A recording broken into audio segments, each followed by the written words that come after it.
The Bible is a collection of many books, telling one unified story from beginning to end. But all those books were written in different literary styles. Yeah, think of it like walking into a bookstore where every aisle has a different kind of literature. There's history or poetry or nonfiction. And when you choose an aisle and pick up a book, you're going to have very different expectations, different things that you're looking for. Right, they're all literature, but they communicate in really different ways. Yes, and so the same thing is true for the Bible. If you don't pay attention to what style it's written in, you will miss out on the brilliance of each book.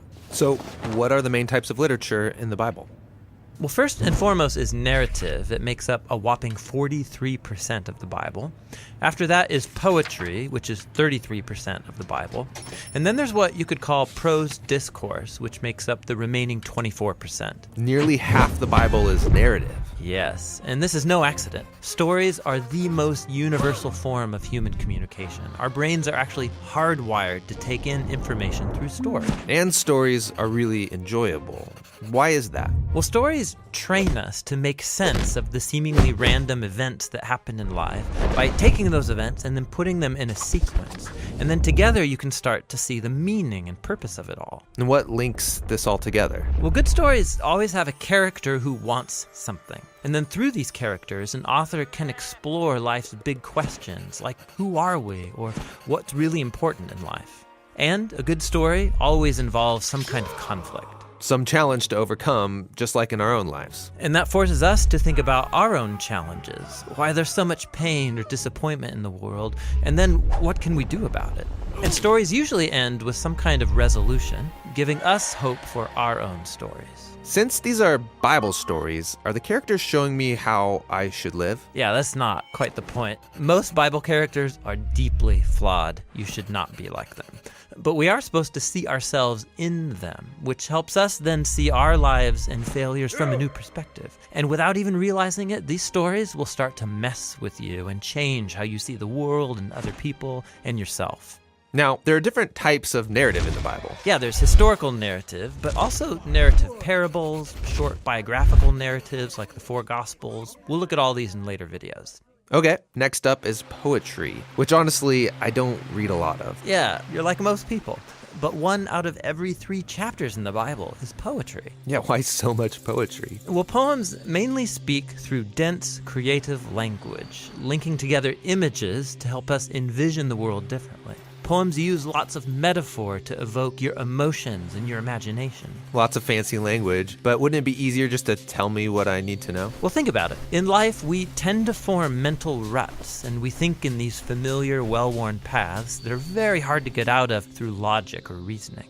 And what good poetry does is force you off the familiar path into new territory. Sneaky. And there's different types of poetry in the Bible. There's lots of types of songs or psalms. There's the reflective poetry of the wisdom books, and then the passionate resistance poetry of the prophets. Okay, the last big literary type is called prose discourse, and it makes up 1/4 of the Bible.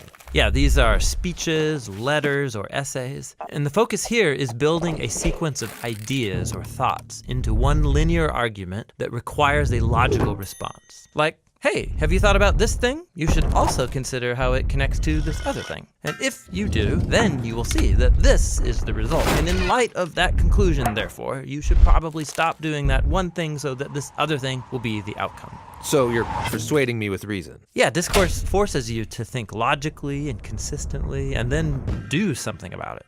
Biblical discourse is found in law collections, in wisdom literature, and the letters written by the apostles.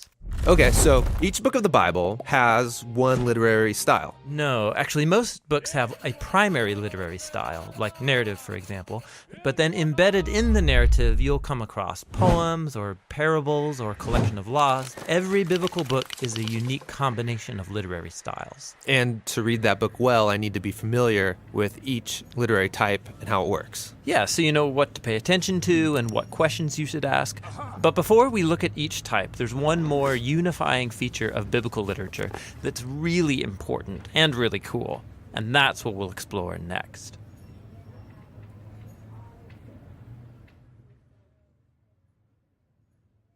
Hey everybody, thanks for watching this Bible Project video. It's one part of a much larger series on how to read the Bible.